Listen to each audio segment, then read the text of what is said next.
El Aleph, por Jorge Luis Borges. El Zaïr. En Buenos Aires el zaïr es una moneda común, de 20 centavos. Marcas de navajas o de cortapluma rayan las letras NT y el número 2. 1929 es la fecha grabada en el anverso. En Guzerat, a finales del siglo XVIII, un tigre fue zaïr. El Java, un ciego de la mezquita de Surakarta, a quien lapidaron los fieles. En Persia, un astrolabio que Nadir Shah hizo arrojar al fondo del mar. En las prisiones de Madí, hacia 1892, una pequeña brújula que Rudolf Karl von Slatin tocó, envuelta en un jirón de turbante. En la aljama de Córdoba, según Sottenberg, una veta en el mármol de uno de los 1200 pilares. En la judería de Tetuán, el fondo de un pozo. Hoy es el 13 de noviembre. El día 7 de junio, a la madrugada, llegó a mis manos este zaïr. No soy el que era entonces, pero aún me es dado recordar y acaso referir lo ocurrido. Aún, siquiera parcialmente, soy Borges. El 6 de junio murió Teodelina Villar. Sus retratos hacia 1930 obstruían las revistas mundanas. Esa plétora acaso contribuyó a que la juzgaran muy linda, aunque no todas las efigies apoyaran incondicionalmente esa hipótesis. Por lo demás, Teodelina Villar se preocupaba menos de la belleza que de la perfección. Los hebreos y los chinos codificaron todas las circunstancias humanas. En la Mishnah se lee que, iniciado el crepúsculo del sábado, un sastre no debe salir a la calle con una aguja. En el libro de los ritos, que un huésped al recibir la primera copa debe tomar un aire grave y al recibir la segunda un aire respetuoso y feliz. Análogo, pero más minucioso, era el rigor que se exigía a Teodelina Villar.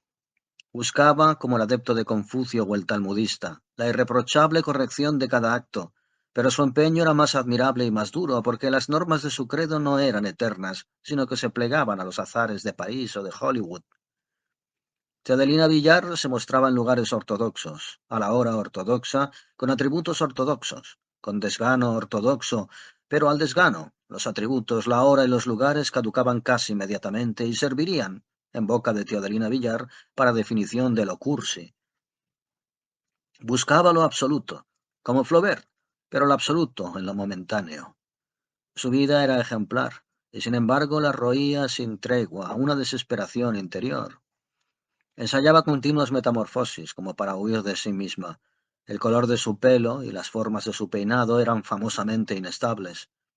También cambiaban la sonrisa, la tez, el sesgo de los ojos.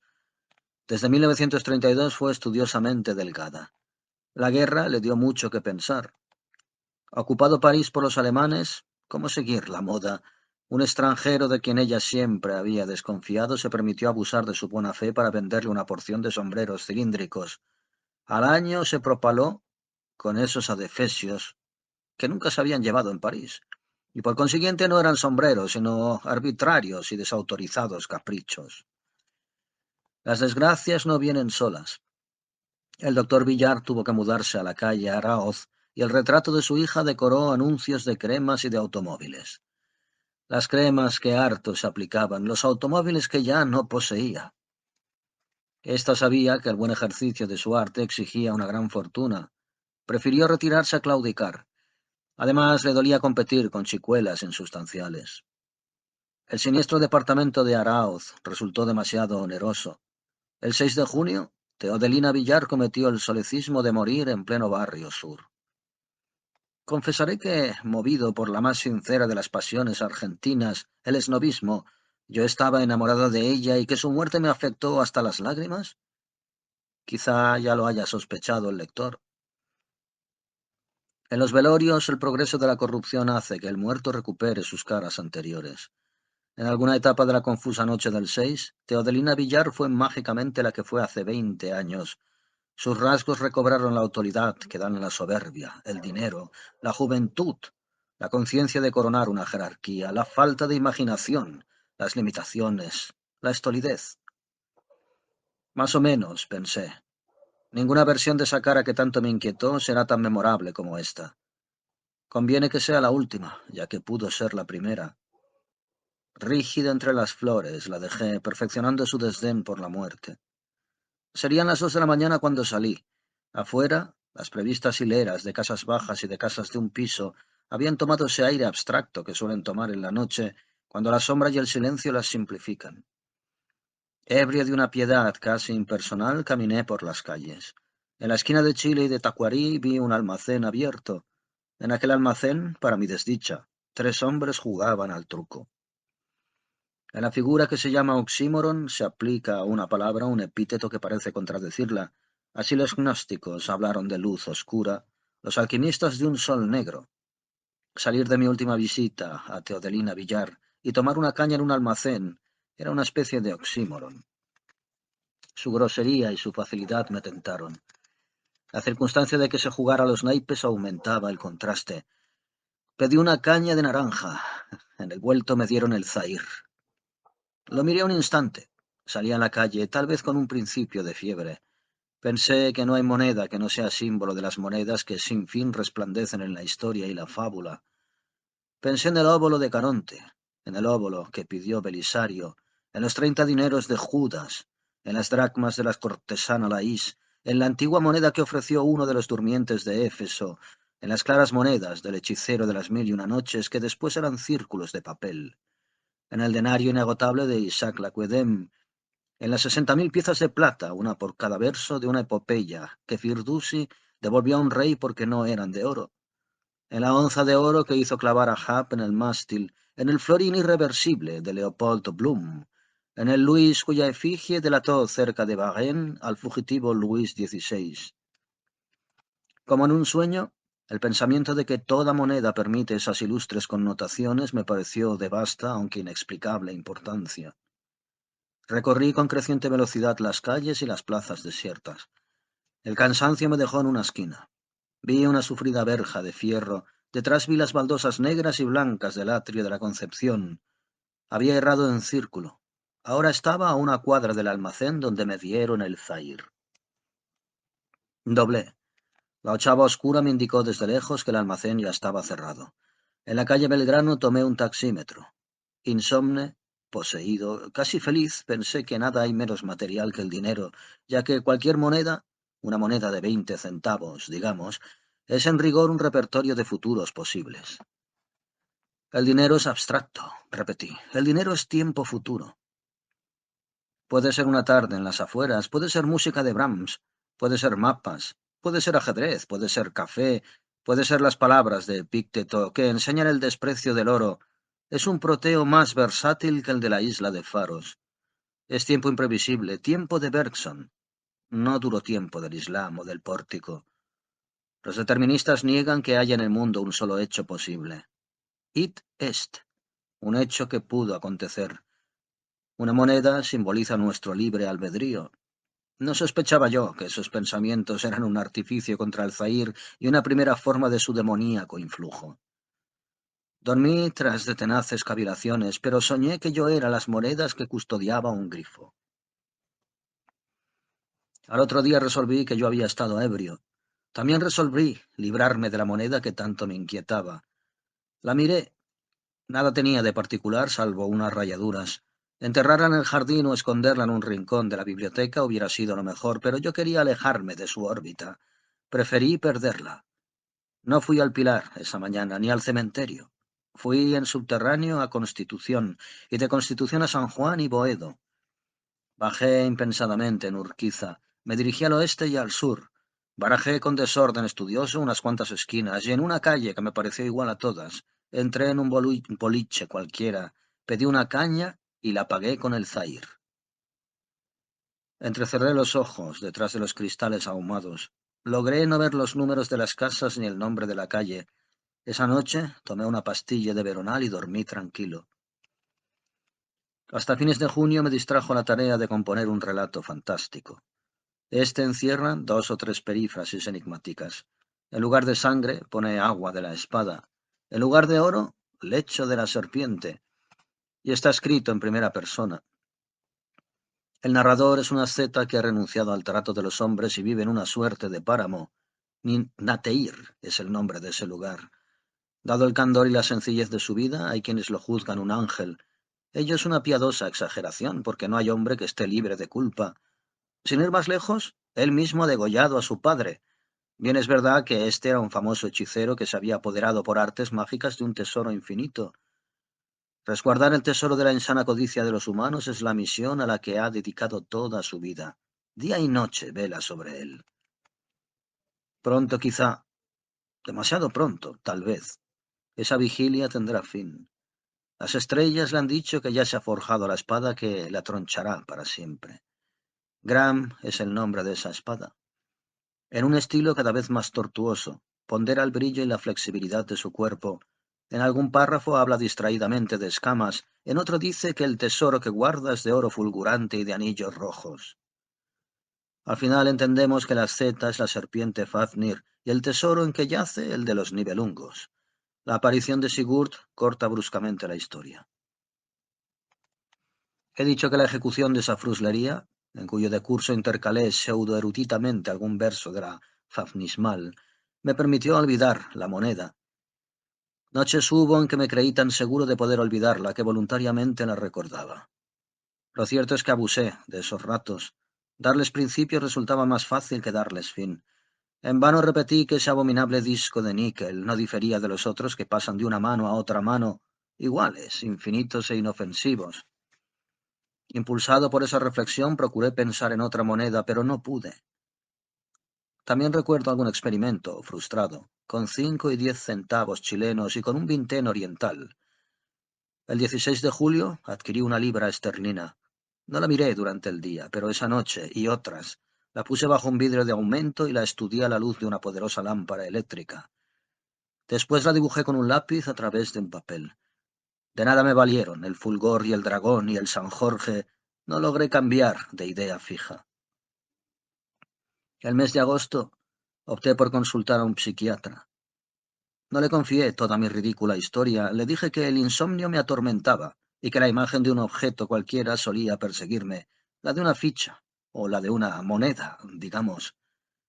Poco después exhumé en una librería de la calle Sarmiento un ejemplar de Urkunden zur Geschichte der Zahir-Sage, Breslau 1899, de Julius Barlack. En aquel libro estaba declarado mi mal. Según el prólogo, el autor se propuso reunir en un solo volumen en manuable octavo mayor todos los documentos que se refieren a la superstición del Zahir, incluso 4 piezas pertenecientes al archivo de Habicht y el manuscrito original del informe de Philip Meadows Taylor. La creencia en el Zahir es islámica y data, al parecer, del siglo XVIII. Barlack impugna los pasajes que Zottenberg atribuye a Abulfeda. Zahir en árabe quiere decir notorio, visible. En tal sentido es uno de los 99 nombres de Dios. La plebe en tierras musulmanas lo dice de los seres o cosas que tienen la terrible virtud de ser inolvidables y cuya imagen acaba por enloquecer a la gente. El primer testimonio incontrovertido es el del persa Luft Ali Asur. En las puntuales páginas de la enciclopedia biográfica titulada Templo del Fuego, ese polígrafo y derviche ha narrado que en un colegio de Shiraz hubo un astrolabio de cobre, construido de tal suerte que quien lo miraba una vez no pensaba en otra cosa, y así el rey ordenó que lo arrojaran a lo más profundo del mar para que los hombres no se olvidaran del universo. Más dilatado es el informe de Meadows Taylor, que sirvió al Nizam de Hyderabad y compuso la famosa novela Confessions of a Thug. Hacia 1832, Taylor oyó en los arrabales de Bug la desacostumbrada locución, haber visto al tigre. Verily he has looked on the tiger, para significar la locura o la santidad. Le dijeron que la referencia era a un tigre mágico, que fue la perdición de cuantos lo vieron, aún de muy lejos, pues todos continuaron pensando en él hasta el fin de sus días. Alguien dijo que uno de esos desventurados había huido a Mysore, donde había pintado en un palacio la figura del tigre. Años después, Taylor visitó las cárceles de ese reino. En la de Nitur, el gobernador le mostró una celda en cuyo piso, en cuyos muros y en cuya bóveda, un faquir musulmán había diseñado, en bárbaros colores que el tiempo antes de borrar afinaba, una especie de tigre infinito. Ese tigre estaba hecho de muchos tigres, de vertiginosa manera. Lo atravesaban tigres, estaba rayado de tigres, incluía mares e Himalayas y ejércitos que parecían otros tigres. El pintor había muerto hace muchos años, en esa misma celda. Venía del Sindh o acaso de Gujarat, y su propósito inicial había sido trapazar un mapamundi. De ese propósito quedaban vestigios en la monstruosa imagen. Taylor narró la historia a Muhammad al-Yemení de Fort William.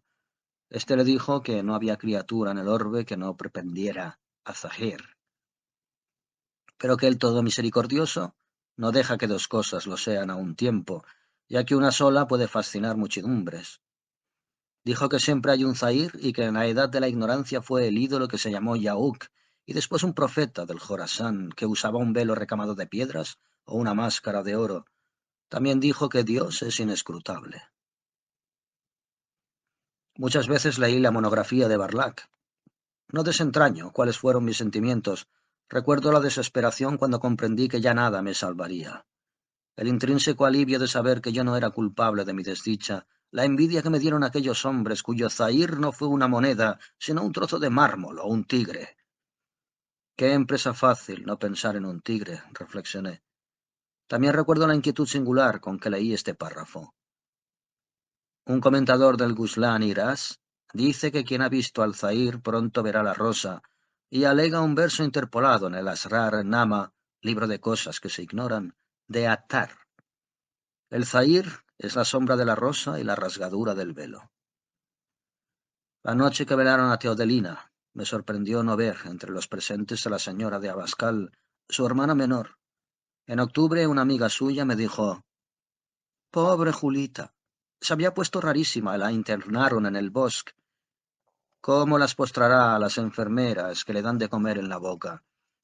Sigue deletemando con la moneda, idéntica al chofer de Morena Shackman». El tiempo que atenúa los recuerdos agrava el del Zahir. Antes yo me figuraba el anverso y después el reverso. Ahora veo simultáneamente los dos. Ello no ocurre como si fuera de cristal el Zahir, pues una cara no se superpone a la otra. Más bien ocurre como si la visión fuera esférica y el Zahir campeara en el centro. Lo que no es el Zahir me llega tamizado y como lejano. La desdeñosa imagen de Teodelina, el dolor físico. Dijo Tennyson que si pudiéramos comprender una sola flor, sabríamos quiénes somos y qué es el mundo.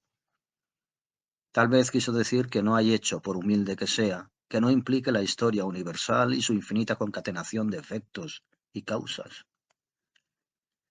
Tal vez quiso decir que el mundo visible se da entero en cada representación, de igual manera que la voluntad, según Schopenhauer, se da entera en cada sujeto.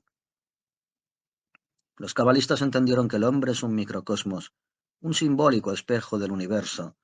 Todo, según Tennyson, lo sería. Todo. Hasta el intolerable Zahir. Antes de 1948 el destino de Julia me habrá alcanzado. Tendrán que alimentarme y vestirme. No sabré si es de tarde o de mañana, no sabré quién fue Borges. Calificar de terrible ese porvenir es una falacia, ya que en ninguna de sus circunstancias obrará para mí. Tanto valdría mantener que es terrible el dolor de un anestesiado a quien le abren el cráneo. Ya no percibiré el universo, percibiré el Zahir. Según la doctrina idealista, los verbos vivir y soñar son rigurosamente sinónimos.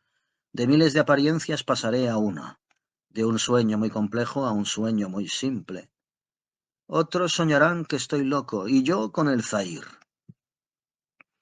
Cuando todos los hombres de la tierra piensen día y noche en el Zahir, ¿cuál será un sueño y cuál una realidad, la tierra o el Zahir? En las horas desiertas de la noche aún puedo caminar por las calles. El alba suele sorprenderme en un banco de la Plaza Garay, pensando, procurando pensar, en aquel pasaje del Asrar Nama, donde se dice que el Zahir es la sombra de la rosa y la rasgadura del velo. Vínculo ese dictamen a esta noticia. Para perderse en Dios, los sufíes repiten su propio nombre o los 99 nombres divinos hasta que estos ya nada quieren decir.